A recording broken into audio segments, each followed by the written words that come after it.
Welcome guys, we are the NRL Fantasy Gurus and today we are talking NRL Fantasy Football. We got an introduction video for you today. We're going to talk everything from cash cows to captains to DPPs, everything you need to know about fantasy football. To your right we have Mitch. You can find him as MITCHS Lads FG for Fantasy Gurus. Or just look for second place. Or look for second place every year. To your left we have Red from MYRMIDONS FG, and in the middle you have myself, Alex from GOOSE FG. Look us up if you want to see how we're doing throughout the year. But right now we are talking introduction. We're going to break it down step by step, everything you need to know to get you ready for this year's fantasy football season. So we here at the Fantasy Gurus, we are the originals. We don't play the draft, so we play classic fantasy. What we're going to do, we're going to kick it over to Mitch. Tell us how important captains really are. Thank you. Captains really make or break your team. They're what you want to build your team around. They can take you from a bad week to a good week or vice versa. I think we've all been burned at some point by, you're like, oh, I'm looking at a 1,000-point week here and your captain gets knocked out in the first 5 minutes of the game and there's 120 points lost. So really, you want that to be your most expensive player, your most consistent player. You want that player to be averaging in the 60s somewhere, and you assure yourself of 120 points every week. And there's some safe people like your Cameron Smiths, your Damien Cooks, and they're always great options. There's players that every week are going to get you that 50 to 60 points. You want consistency, you want those maybe hooker positions, something like that. Something that can get you about 120 points with the double points every week. So yeah, captain's very important, probably the most important part of fantasy, and build your team around that captain, really. Red, to lead us off a bit of salary talk. So salary, you start off with 9.6 million. The NRL's tried to make it as close to the actual authentic thing as you can. What that actually equates to is 4,570,000 per player, which makes it, to a degree, hard. But at the same time, you don't want to just average it out. You want to have, a big plethora of different prices. And then realistically with that, you've got unlimited trades up until round one. So you can spend that salary any which way you want. A lot of us actually do about 1,700 different teams before the first round actually kicks off, and then you end up in Teamless Tuesday, and then that's where the fun really begins. Or the stress. Well, depends on who you are. So yeah, it's all about building that team at the start. Play around with it. Everyone knows 9.6 million, it's not a lot at the start of the season. You want those players to build up money so you can have more to play with throughout the season, but as everyone knows, your team's not going to be the greatest looking at the start. Just bring in those ones that will perform, bring in those ones that will make you money. Just the safe options, that's what you want. You're spending your money early, you want to know you get your value for buck. I got burned last year with Tamalolo. Horrible at the start of the year, picked it up towards the end. So with the salary there, becomes a pretty important component. We're going to switch it over to Alex here. He's going to talk about the amount of numbers and the type of people you have to bring into your team. Okay, so with that 9.6 million, you need to bring in 21 players. You got your 13 starters, you got 4 on the bench, and you're going to have 4 emergency players. So you're going to pick your best 13, the 4 bench players that can be any which position you like. You can bring in as many if you like hookers, you can bring in as many as you like. You got to worry about injuries. In case somebody gets injured, you need those players to be able to come in, switch into that team if something bad goes wrong, but you can play it however you like with the interchange and the emergency players. So it's all about how risky you want to be, but 21 players with that 9.6 million, and just have a play with it. See what you come up with. You've also got to be careful though, because it's not just 17 players. You've got to have each position. So you've got to have your 3 wings, fullbacks, 2 centers, 2 halves, your back row, your front row. So it'd be nice to bring in just anyone. But you do have to cover all It's just the interchange positions. and emergencies you can play around with. But those starters, you have those limits. Sorry, I should have explained that better. Thank you, Mitch. Okay, so we'll go back to Mitch and we'll talk about some cash cows and ghost cows, if you haven't heard that term before. So Mitch will explain that for you. I'll start off with cash cows, because they're who you want at the start of the year. You want 5 or 6, preferably good cash cows, and that's where you build your money. So mid-season, towards the end of the season, after the origin period, that's when you start building your team with the genuine fantasy guns. We've all been burned by good ones. I got hurt last year for Christian Crichton. I think he made about $4,000 for the season, paid 18 games. Way to go, buddy. But then had a lot of luck with someone like Kickow, cheap as Yeah. chips. We ended up 700,000-800,000 nearly by the end of the year. Yeah, he was quite expensive by the end. So yeah, Corey Ranieri was another one. yeah, he was a Came great in, made a lot one of 2 money. years ago. Cameron Murray. Murray. Yeah, Muzz. But yeah, so it's risk and reward because you do need them to make your money because they have the low break even, so they build money quicker if they get the good scores. But you also want to have some long term, you want to know they're going to be there for a long period, not 1 or 2 weeks, and then they're gone for the rest of the year. A ghost cow though, that's someone who won't necessarily start at the start of the year, but towards mid-year, end of year, will start getting time or starting. And I think a great representative of that is Wade Egan from the Panthers. I really rate him, and I think he'll be starting hooker. Probably not round 1, but mid-year I think he'll have that role locked down. Especially you got to worry about your ghost cows if maybe even like a Luciano Leilua, who's they've got a stacked forward pack of Dragons. You definitely want to get a starting spot. It's just so good at Dragons front pack. But around Origin period, they're going to get picked. He's a great example of a ghost cow. They'll bring him in, and he will score very well during those weeks. He did. I actually had him last year, and he was one of the really good players during those rounds. Unfortunately, there's not as many buy runs as there used to be, but he was fantastic during that time. Now I'll send it over to Red to probably talk about the most important part of fantasy. So Red, to talk to us about the break-evens. Break-evens, if not more important than a captain, it's pretty much what every fantasy coach talks about every single week when they're deciding who to trade in, who to trade out, who's rising, who's falling. It's a very complicated formula, and apparently there's a magical number that the NRL uses to figure it out. But pretty much the crux of it is the person's average points that they earn. They have a score that they have to hit. If they don't hit that score for that week, they fall in price. If they exceed that score, then they go up in price. Now that is then averaged out by the last week, the last 3 weeks, and the last 5 weeks. So it can get quite complicated and quite tricky. Fortunately, NRLFantasy.com.au actually has all the break-evens ready for almost every player. And they even have a little bit down there where you can type in an estimated score that you think that they'll get, and it'll give you the break-even for that player. So if you're looking a few rounds ahead, so after 3 or 5 rounds, that player's price will go up as the expected price. So break-even, super important. You just need to be making sure that you're checking it every single week. You need those trades to count. There's not that many, and some people use them a little too early in the season and have been burnt in the past. Also, to add to that point, it's also good for planning ahead because you can look at a player and you're like, okay, well, if they're hitting their average and they got to get 60 in there and you're getting 40s, their price is going to keep dipping. So if I bring them in 4 weeks instead of 2 weeks, it's going to save me about $40,000-$50,000. We all know how important that money is. So we're going to head it over now to Mitch. He's going to talk about fantasy guns. Fantasy guns, obviously, you want to fill your team with as many as possible. And at the start of the year, it's incredibly hard because you got to fill your squad. That's why it's important to get your cash cows in there to build the money to bring in the guns later in the year. But the trick at the start of the year is to bring the right guns in that are going to be hitting the ground hard. Like, Tamalolo again for me. He killed me last year. He was only getting 40s for about the first 10 rounds. I ended up losing nearly $200,000 on him. So yeah, all about picking the right ones and building money to bring them into your squad. So obviously, your averages for your players as high as possible. In that vein too, Cameron Smith had a very slow start to the year. Got everyone in a panic, but he's the fantasy gun. Did you when sell talking. him? I sold him, and then I had to bring him back in. He's just fantasy guns are guns for a reason. They always pick it back up. Just be patient with your guns and know they are going to get you those points that you need. They always come back around.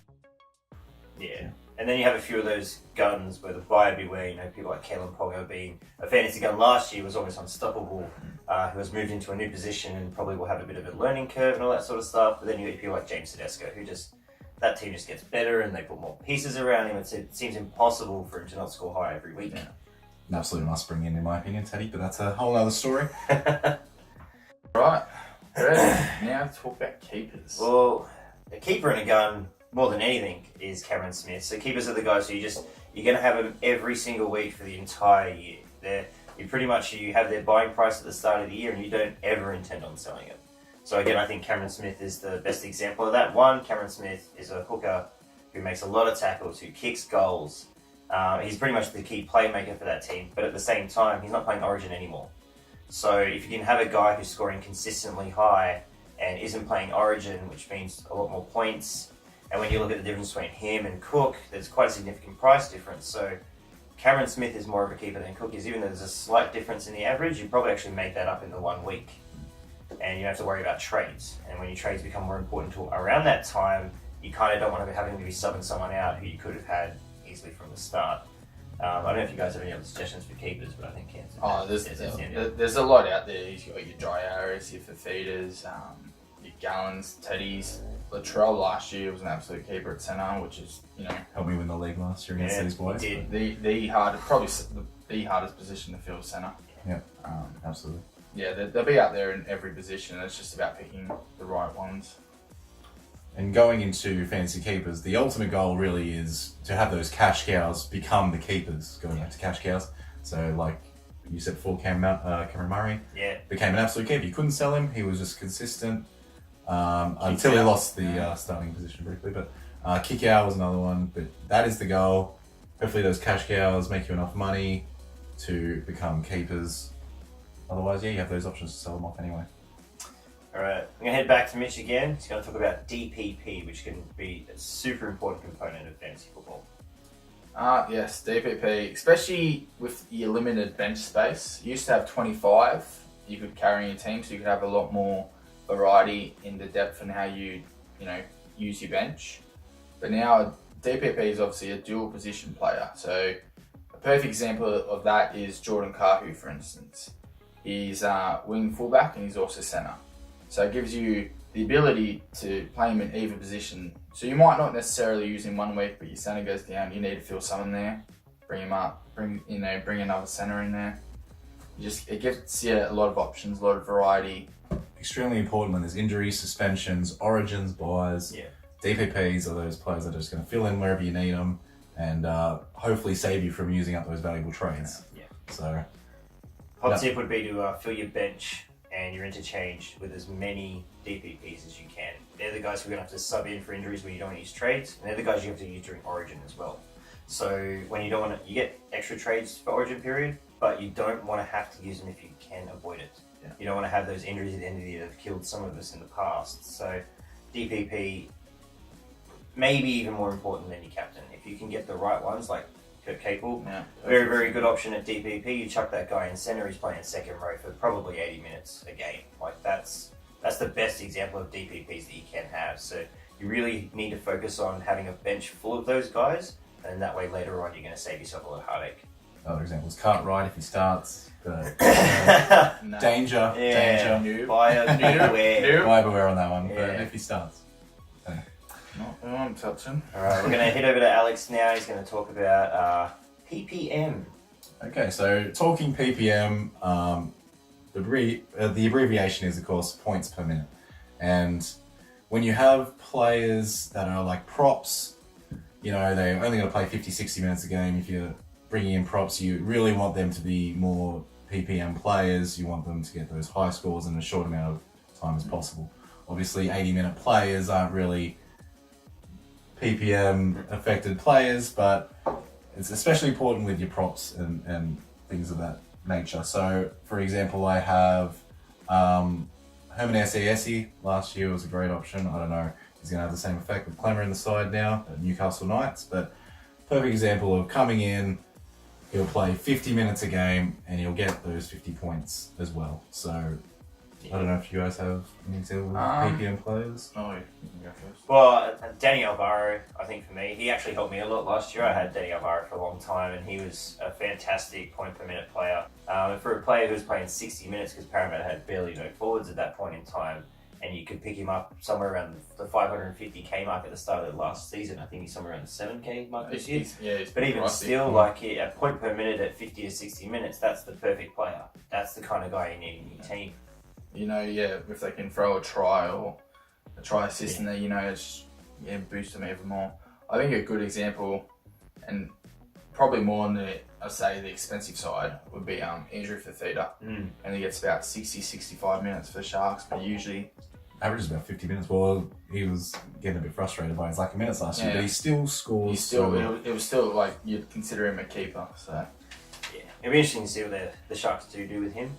Gallen's getting a bit longer than 2, so I think he could maybe get more minutes out of it, especially if they're looking to do 80-minute or 80-minute second rollers. Wade Graham's gone as well, so they might look for a bit more. They're a bit thinner in the forward pack this year than last year. No, We have Aaron Woods, but like, yeah, it all depends on Morris, you know. Anyway, I'll keep it over and we'll go into buys. Very important part of fantasy football as well. The origin period, the buy period, it's all around that mid-season mark, and most of your trades that you're going to use are going to be based around this period because you want as many players playing those weeks as possible, but you don't want it to be a detriment to your side either. So it's that hard balance that you have to take going into the final stretch of the year, and it really can give you that. If you play it right, it would probably win you most years in fantasy football, to be honest, because it could be the difference between, you know, in a normal week you could have a difference between 0 and 100 points. Usually with your fantasy league, you could really break it apart. Between 2 to 400 point difference. 200 point difference if you play that correctly. That's what, yeah. If you set yourself up, usually the aim is to set yourself up for the first buy round, then you try and fill your team with as many of those players. So then you got time to then move them out and bring the second big buy round in, and those 4 or 8 teams, I should say, that are playing, just kind of swap them over.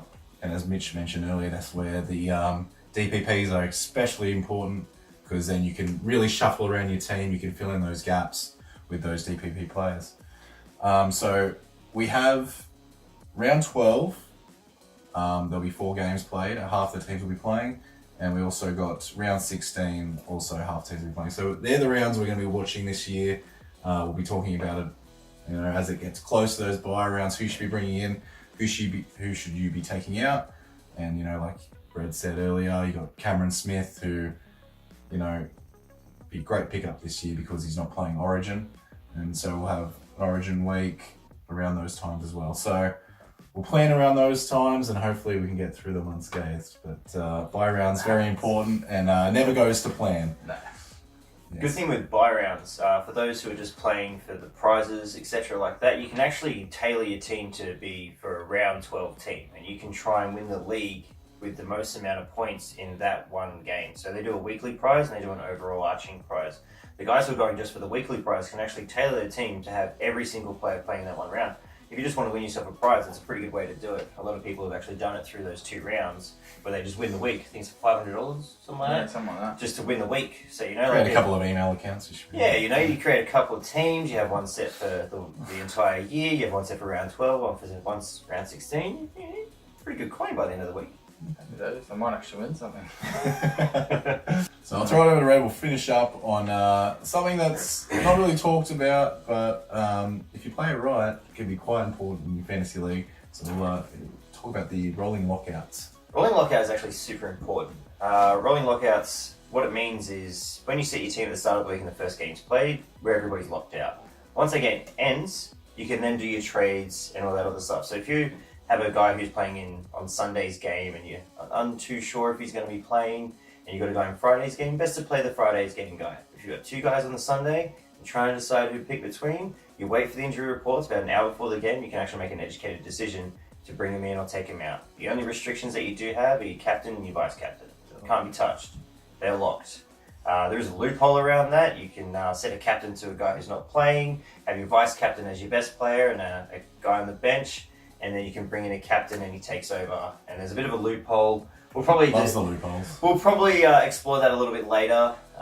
It's a very detailed thing, and there is a lot of risk and a lot of reward involved, but rolling lockout can be super important when it comes to injuries and uncertainty of players, especially, you know, the first round. You're going to have a lot of guys who are maybe playing a bit of trickery, a bit of mind games between some of the coaches, trying to catch another team out in terms of preparation. So definitely use the rolling lockout to your advantage, because if you don't, you will get burnt.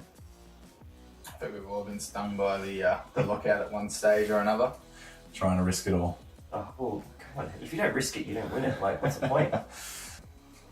Thanks guys for watching our introduction video to fantasy football. We are the NRL Fantasy Gurus. Red, Alex, Mitch. Join us leading up into the season. I'm going to post a few videos here and there. Next video we're going to do, I think, is to cam or not to cam. So come watch that. Check out, let us know what you think. Don't give it away already, lads. Sorry. What? Come on! What am I supposed to do? What websites can they check out, Red, if they want more information? NRL.com, a lot of news articles, etc. Or you can go to nrlfantasy.com.au to get a lot of in-depth analysis. And of course, if they want to start playing NRL Fantasy, Mitch, what can they do? Easiest way to do it, just download the app and Download the app. just experiment, try some different combinations and have a bit of fun with it. Beautiful. Okay, guys, and just to finally wrap up, if you guys want to join our Fantasy Football League, we're going to be putting it up later in the week. I'll put the code at the bottom of the page if you guys want to try and join us, see how we go throughout the year. That'll be there. Try and beat us, you won't. Yeah, right. If you want to check out our Instagram, we're going to be doing a lot of behind the scenes photos, some bloopers. Check that out. That'll be posted at the bottom of the page as well. And don't forget to like, subscribe, and comment. Thank you guys for watching. It was a lot of fun, and we'll see you next time. Thanks, guys. See ya. Subscribe.